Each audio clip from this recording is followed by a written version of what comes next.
Can you gauge the impact of these strikes at Boeing on the broader supply chain? What's going to be the shakeout for the US airlines? Yeah, absolutely, and thank you for having me on. I think on a medium to long-term basis, we're already having an issue with a lack of supply. So this has the potential to exacerbate that problem. I think if you're a network airline, this is good news, actually, because you plan on winning the battle on having a strong demand curve. And the likes of Delta and United have exactly that.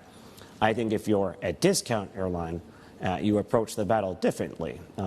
You plan that on having a really strong seat mile cost profile. And if you don't have enough planes to dilute your seat mile cost, you're in a tough spot. So I think it's a mixed bag for the airlines, with DAL and UAL well positioned under this scenario.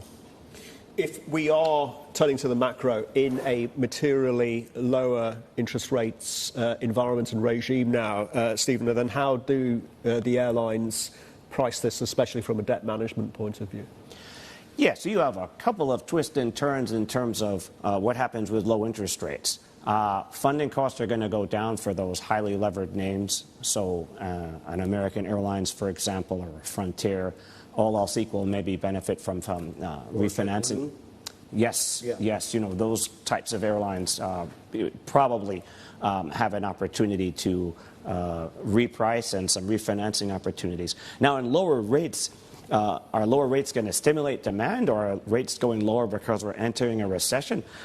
You know, maybe it's too early to tell, but I think in terms of how that gets priced on a demand level, all else equal, this could start to be a benefit for a main cabin, which, you know, I would once again, DAL and UAL have those great revenue verticals that are going to help them. I think the third cut of this are dividend payers. So you look at a Delta or a Copa Airlines in Panama, for example, rates come down, fixed income returns come down, and income investors are looking for yield. So yields, dividend-paying stocks, rather. Southwest, yes, they're in the same category, but they have a net cash balance sheet, so that net cash return ostensibly goes lower as rates go down. How are airlines dealing with labor and also with wages right now?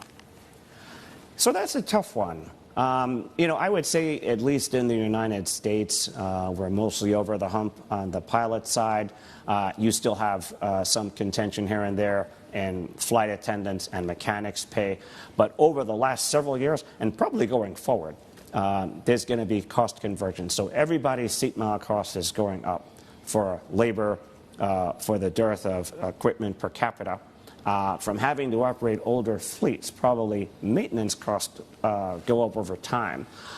So I think if you're an airline that can effectively price that, premium cabin, loyalty program revenue, co-branded card revenue, you're going to be in a good spot, a much better spot than a discount airline.